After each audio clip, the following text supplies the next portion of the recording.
Good afternoon, sir. Good afternoon.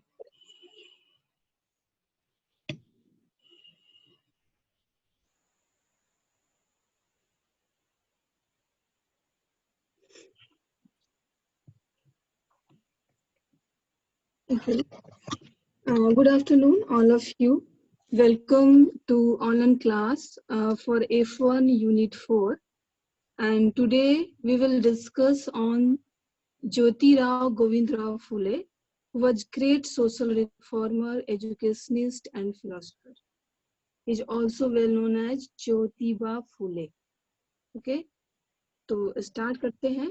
तो आज हम लोग पढ़ेंगे ज्योतिबा फूले के बारे में, जिनको हम लोग जो ज्योतिराव गोविंद राव फूले हैं, उनको हम लोग ज्योतिबा फूले के नाम से भी जानते हैं. और वो एक बहुत ही बड़े समाज सुधारक, शिक्षाविद और दार्शनिक थे.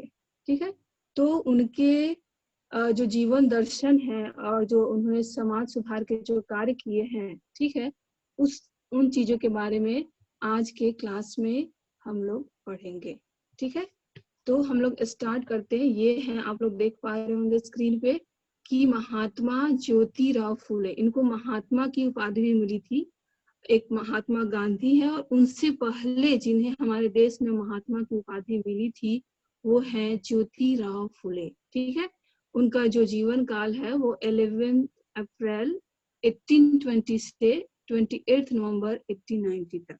ठीक है, और वो जो है भारत समाज क्रांति के जनक माने जाते हैं. मतलब जो हमारे समाज में क्रांति हुई, क्रांति किस लिए होती है? हमेशा जो कुछ पहले यदि समाज में क्रांति हो रही है, इट मीन्स क्या कि समाज में जो रीति रिवाज है, जो प्रथाएं हैं, जो कुरीतियां हैं, ठीक है, जो बुराइयां हैं, उसके विरोध में आवाज उठाना.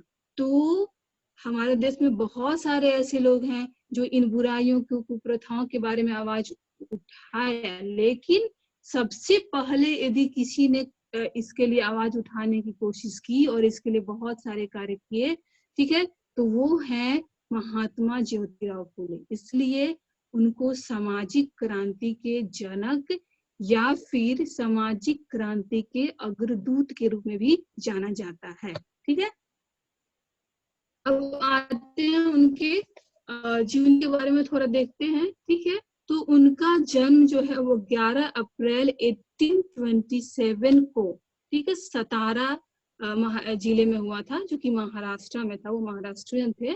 और उनकी माता का नाम चिमनाबाई और पिता का नाम था गोविंदराव फूले. ठीक है, और मात्र 13 वर्ष की उम्र में उनकी शादी हुई थी एक 8 वर्षीय लड़की के साथ, और उनका नाम था सावित्री फूले. ठीक है, उनका अपना बच्चा कोई नहीं था, उन्होंने अडॉप्ट किया था, जो कि पॉपुलर हुए यशवंत राव फूले के नाम से.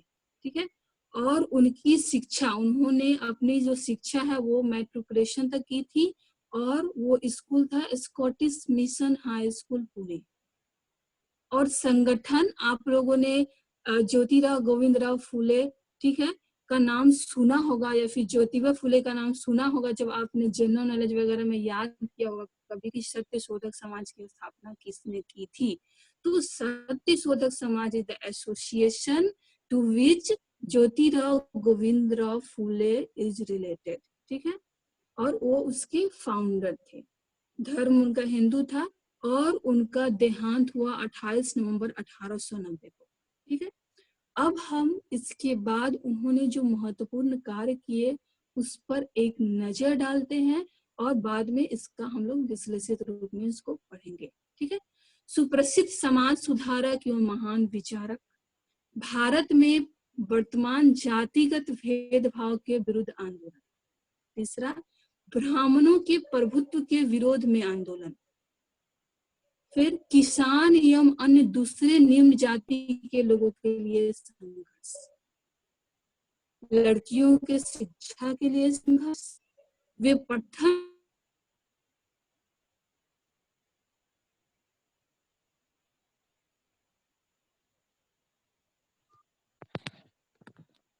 ठीक है। वो प्रथम से हिंदू थे जिन्होंने अनाथ बच्चों के लिए अनाथालय शुरू किया। तो अब हम इसको थोड़ा विस्तार से पढ़ते हैं। उससे पहले हम जो अर्ली लाइफ है, क्योंकि किसी भी बच्चे का जो चाइल्डहुड स्टेज होता है और उनका जो शुरू का जीवन होता है, वो क्या होता है, वो आधार होता है आगे के लाइफ का। तो हमेशा हम लोग जब भी किसी एजुकेशनिस्ट के बारे में पढ़ते हैं तो उनकी अर्ली लाइफ के बारे में पढ़ते हैं, क्योंकि वो जो आप लोगों ने पढ़ा होगा कि जो बचपन में लोग होता है, ठीक है, जो बच्चे होते हैं, बस वो आगे भी उनका वही रूप उनमें होता है, थोड़े बहुत मॉडिफिकेशन, थोड़े बहुत परिवर्तन के साथ। तो उनके जो बचपन जो होता है, किसी भी व्यक्ति का जो बचपन होता है, वो उसके व्यक्तित्व को बहुत ज्यादा प्रभावित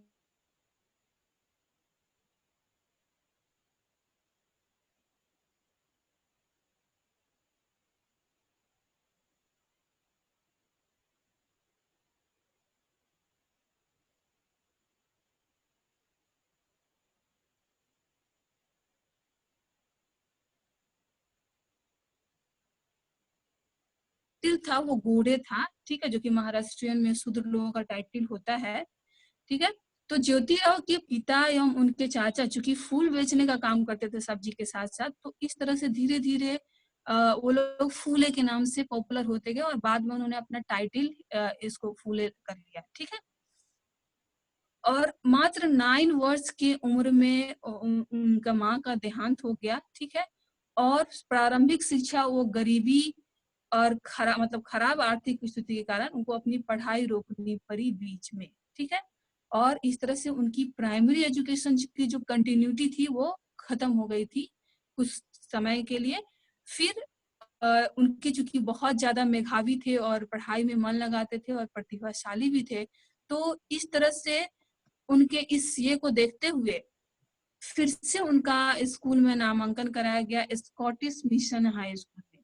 तो उनकी प्रारंभिक शिक्षा या फिर कहें कि उनकी शिक्षा जो है, जो स्कूलिंग उनकी स्कॉटिश मिशन हाई स्कूल से हुई थी, ठीक है। और इस तरह से 1847 में उन्होंने अपनी पढ़ाई कंप्लीट की मैट्रिकुलेशन की डिग्री के साथ, ठीक है। 13 वर्ष की, जैसे मैंने बताया था कि उनकी उम्र में शादी हो गई। अब आते हैं उनके सामाजिक आंदोलन के बारे में, ठीक है। तो सामाजिक आंदोलन क्या, सोशल मूवमेंट्स या सोशल रिवॉल्यूशन। तो जब भी कोई ना कोई किसी के दिमाग में यदि क्रांतिकारी विचार होता है, तो इसका जो बैकग्राउंड होता है बहुत पहले से प्रिपेयर होता है, ठीक है। और कुछ जो होता है वो ऐसा तत्कालिक कारण होता है, ठीक है, जिसके कारण वो क्रांति, वो बाहर जो अंदर दबी हुई होती है सारी चीजें, जो गुस्सा, जो आक्रोश, वो बाहर निकलता है क्रांति के रूप में, ठीक है। तो उस समय को हम जब देखेंगे 19वीं शताब्दी, ठीक है, तो उस समय जो भारत की जो इंडियन सोसाइटी की जो स्थिति थी, ठीक है, वो बहुत ही बुरी थी, ठीक है। अंधविश्वास अपने परम प्रकाष्ठा पे था और धर्म जो था वो हिंदू में यदि हम लोग माने तो धर्म ऊंची जाति के लोगों के लिए ही था। वो लोग ही धार्मिक जो अनुष्ठान होते थे, पूजा पाठ होता था, या फिर धार्मिक स्थल पे जाना केवल उन्हीं लोगों के लिए अलाउ था, ठीक है। और जो शूद्र लोग होते थे उस समय सामाजिक रूप से बहुत उनको तिरस्कृत किया जाता था। शूद्र लोगों को एक अलग गांव से अलग एक उनकी बस्ती होती थी और वो अपने लाइफ को शेयर नहीं कर सकते थे बाकी लोगों के लाइफ से। इवन उनका पानी भी पीने का अलग से व्यवस्था था, ठीक है। और उनसे वो उनको अस्पृश्य समझा जाता था, ठीक है। और वो उनके साथ बहुत ही ज्यादा जानवर से भी बदतर सलूक किया जाता था हर लिहाज से, ठीक है। तो एक जातिगत भावना थी, एक धर्म था, तीसरा था स्त्रियों की स्थिति। उस समय क्या था, चूंकि मैं बोली कि उनकी 8 साल की लड़की से शादी हुई, आप सोच सकते हैं बाल विवाह उस ज्यादा पॉपुलर, ठीक है। और बाल विवाह के बारे में यदि हम लोग बात करें तो वो एक कुरीति नहीं है, वो अपने आप में एक जड़ है, किसका, स्त्री के दुर्बलता का, ठीक है। क्योंकि जब कम उम्र में शादी होती थी तो शादी के साथ साथ उनकी पढ़ाई भी खत्म होती थी, उनको एक घर में चारदीवारी में बंद कर दिया जाता था। और अधिकतर केस में, बहुत सारे केसेस में ऐसे होते थे कि बच्चियां, लड़कियां जो हैं वो अपने एडोलेसेंस स्टेज आने से पहले ही वो लोग बेड हो जाती थी, ठीक है। और फिर उनके साथ जो सलूक किया जाता था, अमानवीय, क्रूर वाला जो समाज करता था, वो और भी बुरा होता था। तो इस तरह से बाल विवाह जो था वो एक जड़ था सारी बुराइयों का, जो स्त्रियों की स्थिति को बहुत ज्यादा दर्दनाक बनाया हुआ था उस टाइम पे। और बाकी जो सामाजिक और धार्मिक रूप से शूद्र लोग की जो स्थिति थी, नीची जाति के लोगों की जो स्थिति थी, वो अपने आप में एक अलग था, ठीक है। तो इन्होंने इन सारी चीजों को, चूंकि वो खुद शूद्र जाति से बिलोंग करते थे, तो उन्होंने जिया था, उस उपेक्षा को देखा था, ठीक है। और वो अस्पृश्यता का भाव लोगों में देखा था अपने लिए। तो उस चीज के प्रति उनके मन में आक्रोश था, ठीक है। उसके अलावा उस समय जो स्पॉन्टेनियस जो कारण बोलते हैं, वो जो इसमें आग में घी का काम करना, वो था कि उन्होंने, जैसे उनका एक ब्राह्मण मित्र था और उसके बाद उन्होंने एक दो और ब्राह्मण मित्र बनाए। और इंसिडेंट ऐसा था कि एक ब्राह्मण ने अपनी दोस्त ने अपनी शादी में उनको इनवाइट किया, ठीक है।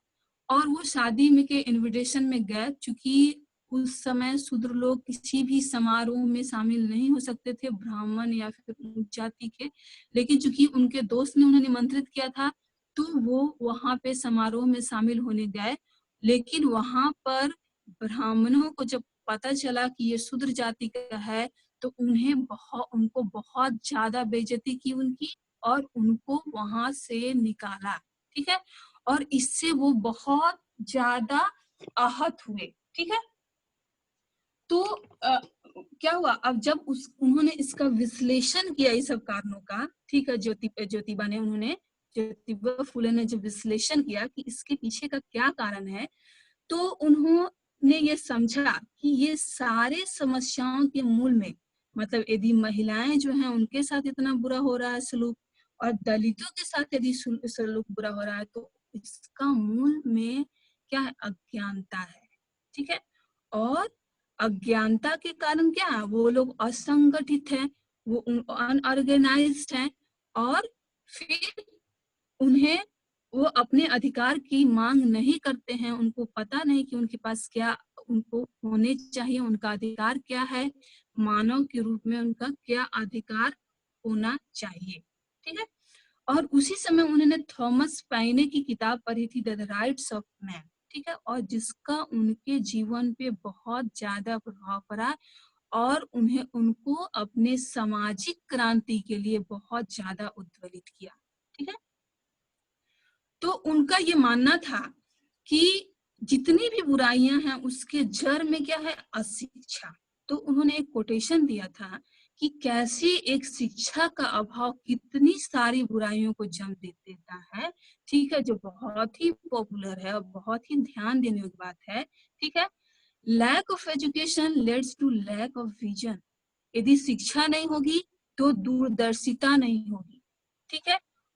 Which leads to lack of moral, जो कि जिससे नैतिकता की हानि होगी, ठीक है। Which leads to lack of progress, और इसके कारण हमारी जो प्रोग्रेस है वो क्या होगी, बाधित होगी, ठीक है। Which leads to lack of money, और जब हमारा प्रोग्रेस नहीं होगा तो हमारे पास रुपये नहीं होंगे, हमारे पास पैसा नहीं होगा, हमारे पास अर्थ नहीं होगा, और हमारी आर्थिक स्थिति अच्छी नहीं होगी। which leads to the oppression of the Dalits, और जो दलितों को जो दबाया जाता है, जो उनको तिरस्कृत किया जाता है, उसका कारण बनता है, ठीक है।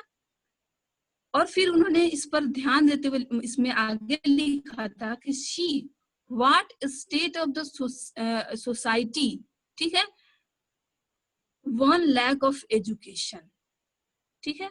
मतलब एक शिक्षा के अभाव में हमारे समाज को कितनी हानि हो रही है, ठीक है।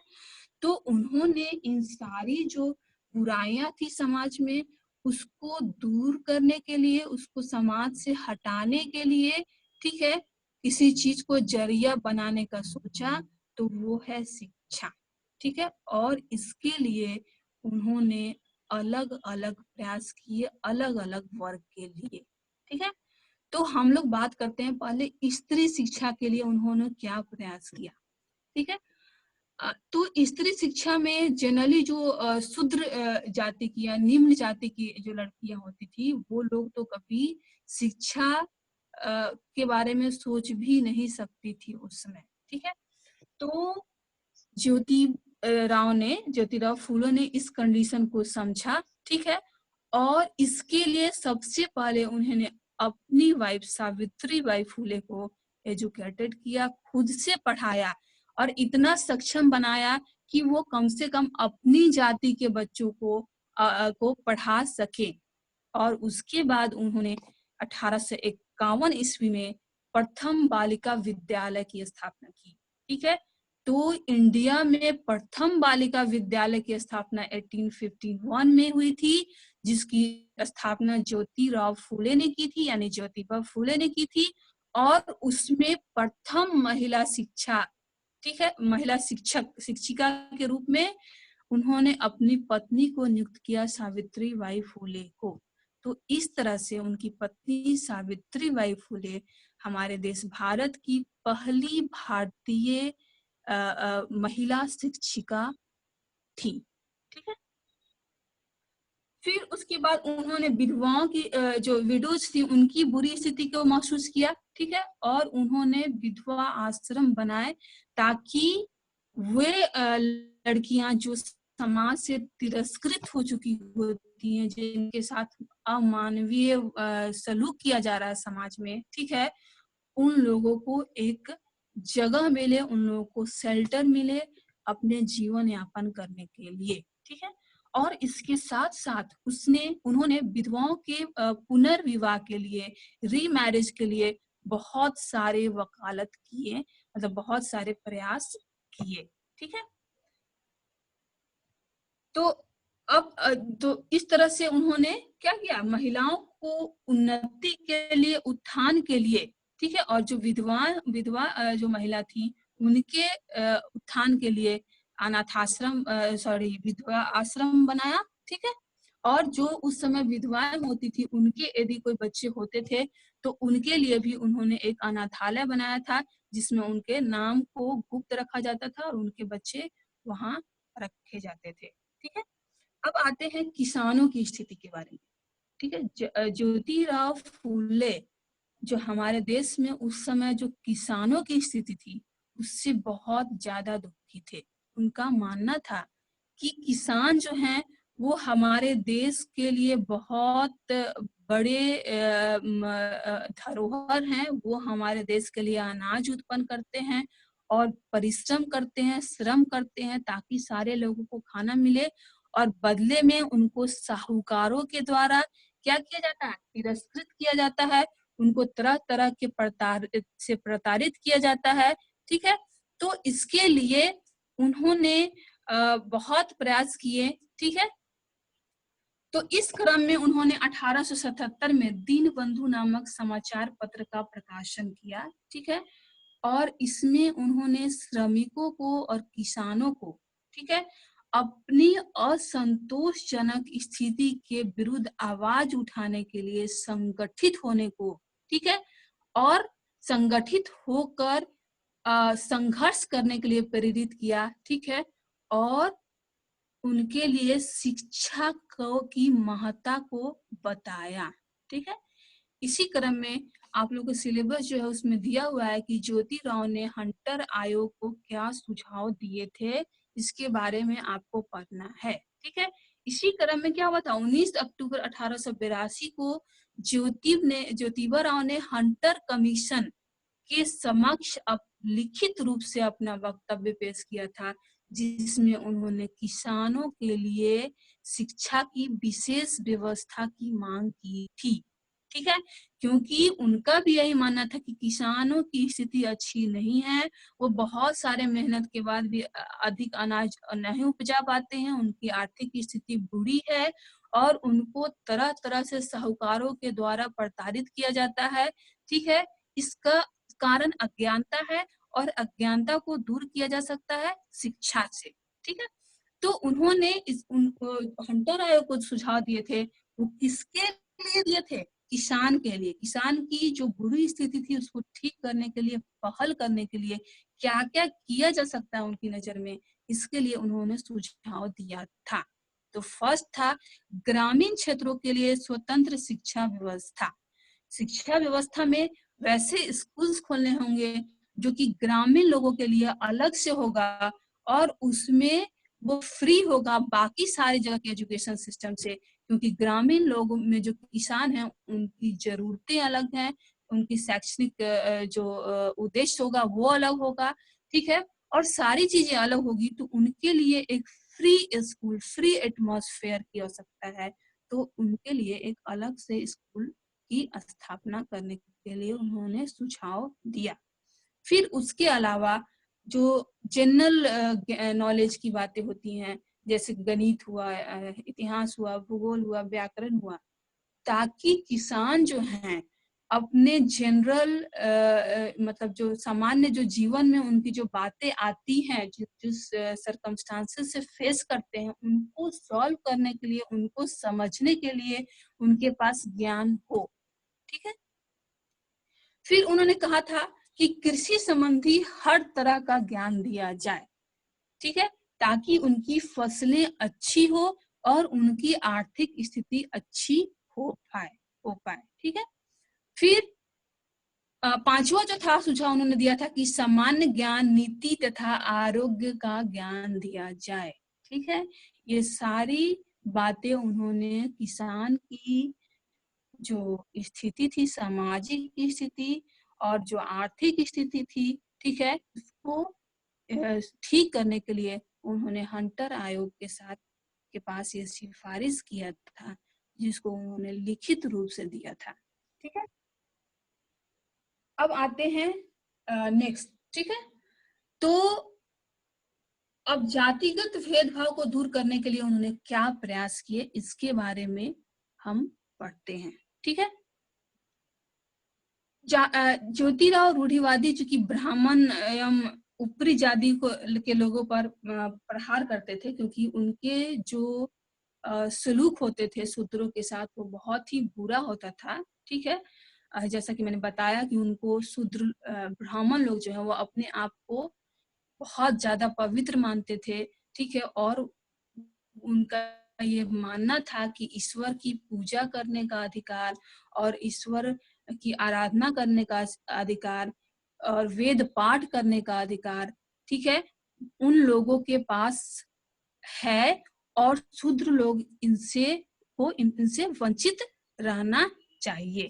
ठीक है, तो उन्होंने ब्राह्मण के बारे में जो है वो एक बुक भी लिखी थी, उनके जो बिहेवियर था उसके बारे में, सत्सार नामक बुक लिखी थी, किताब लिखी थी, जिसमें उन्होंने हिंदू कर्मकांड और उनकी संकीर्ण मान्यताओं और परंपराओं पर बहुत ज्यादा कुठाराघात किया था। ठीक है, बहुत ज्यादा आलोचना किया था और उन्होंने बताया था कि किस तरह जो हिंदू हैं, जो वो ब्राह्मण हैं, वो कर्म कांड में और बहुत ही संकीर्ण मान्यताओं और परंपराओं में बंधे हुए हैं और वो इन जो परंपराओं से और इन मान्यताओं से बाकी जो निम्न जाति के लोग हैं उसको किस तरह से दुखी करते हैं और उन्हें तुच्छ महसूस करवाते हैं। ठीक है, और इस पर गुलामगिरी नामक बुक लिखी थी, जिसमें उन्होंने लिखा था कि किस तरह से ब्राह्मण जो है वो जो नीची जाति के लोग हैं, जो शूद्र हैं, उनको अपना गुलाम समझते हैं। ठीक है, और किस तरह से उन्हें हर अधिकार से वंचित रखने की कोशिश करते हैं। ठीक है, और जातिगत भेदभाव को दूर करने के लिए उन्होंने एक समाज की स्थापना की, जो कि सत्य शोधक समाज के नाम से जाना जाता है, जो हम लोग सभी ने पढ़ा है सत्य शोधक समाज के बारे में। ठीक है, तो उसके केंद्र में क्या था, इस समाज की स्थापना के केंद्र में था कि एक ऐसी सोसाइटी की स्थापना करना जो कि कंटेमिनेशन फ्री हो। कंटेमिनेशन किस तरह का, जो धार्मिक अनुष्ठान, जो कर्म कांड, जो सामाजिक डिस्क्रिमिनेशन, ठीक है, और किस तरह से मतलब बहुत ही जाल फैला हुआ समाज में, कंटेमिनेटेड है, बिल्कुल प्रदूषित हो चुका है, उस प्रदूषण को रहित करके हटाकर समाज को शुद्ध करना और हमारे समाज का सांस्कृतिक और सामाजिक उत्थान करना और सबको एक समान न्याय दिलाना, ठीक है। और इस चीज को आगे बढ़ाने के लिए, चूंकि उस समय क्या था कि किसी एक कुएं पर जो शूद्र लोग हैं, वो जो ब्राह्मण लोग जो यूज कर रहे हैं कुएं का पानी, उससे वो लोग पानी भी नहीं पी सकते थे, ठीक है। तो इसके विरोध में आवाज उठाते हुए उन्होंने 1868 ईस्वी में एक कॉमन बाथिंग टैंक, ठीक है, समझिए कुआं हुआ, वहां खुदवाया और उसमें सभी जाति के लोगों के लिए उसे क्या हुआ, प्रोवाइड किया, उसको खोल दिया, ठीक है।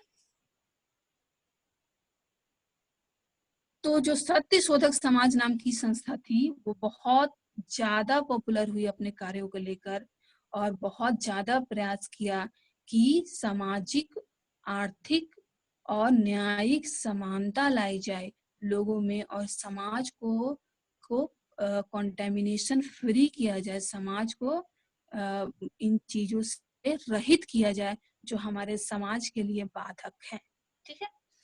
फिर 1888 में उन्हें स्ट्रोक लगा और फिर वो राइट साइड से पैरालाइज्ड हो गए, लेकिन फिर भी उन्होंने अपने काम को जारी रखा इस स्थिति में। फिर वो दूसरी बार पैरालाइज्ड हुए और लास्ट में 28 नवंबर 1890 को महान समाज सुधारक महात्मा ज्योतिराव फुले का निधन हो गया, ठीक है।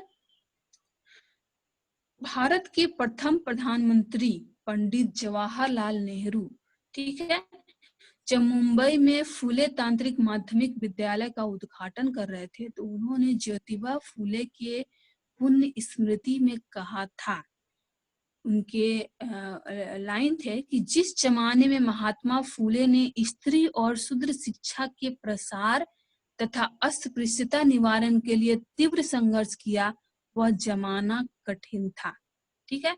अस्पृश्यता निवारण के लिए और जो हमारे समाज में जो जातिगत भेदभाव है उसके लिए बहुत सारे प्रयास हुए, लेकिन जो उन्होंने जिस समय शुरुआत किया था और जो उस समय की सामाजिक स्थिति थी, ठीक है, वो बहुत ज्यादा कठिन इसलिए था कि इसमें कोई सहायता देने वाले लोग नहीं थे, क्योंकि क्या था, वो पहला आवाज था, उनका प्रथम आवाज था, तो लोग इसको गलत समझते थे और उनमें उनकी सहायता करने से हिचकते थे। जो लोग इस चीज को सही मानते थे वो भी सहायता नहीं कर पाते थे, ठीक है, समाज के डर से।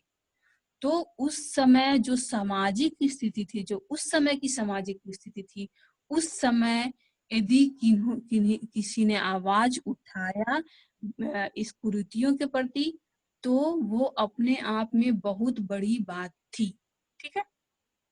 गांधी जी ने उन्हें सच्चा महात्मा कहते थे तथा उन्हें अपना प्रेरणा स्रोत मानते थे, ठीक है। गांधी जी अपने अस्पृश्यता निवारण के लिए जो उन्होंने मुहिम चलाया था या फिर जातिगत भावना के लिए, उन्होंने बहुत सारे क्षेत्रों में कार्य किया, लेकिन वो वो अपना गुरु मानते थे किनको, ज्योतिराव फूले को, और उनके कार्यों से उनको प्रेरणा मिलती थी। मतलब क्योंकि सर्वप्रथम यदि किसी ने आवाज उठाई थी, उस चीज को लोगों के सामने प्रस्तुत किया था, ठीक है, और प्रस्तुत करने का हिम्मत किया था, तो वो ज्योतिराव गोविंदराव फूले थे।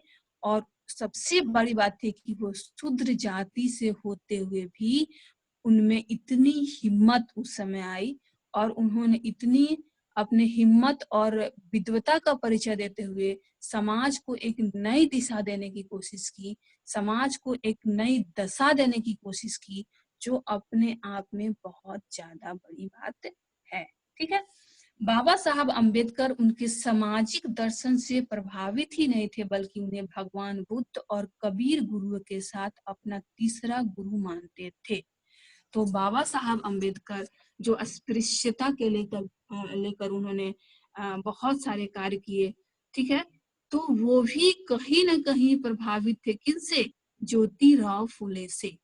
और यहाँ तक कि वो भगवान बुद्ध और जो कबीर है उनके समकक्ष उनको लाकर रखते थे और उनको अपना गुरु मानते थे और अपनी प्रेरणा स्रोत मानते थे। ठीक है।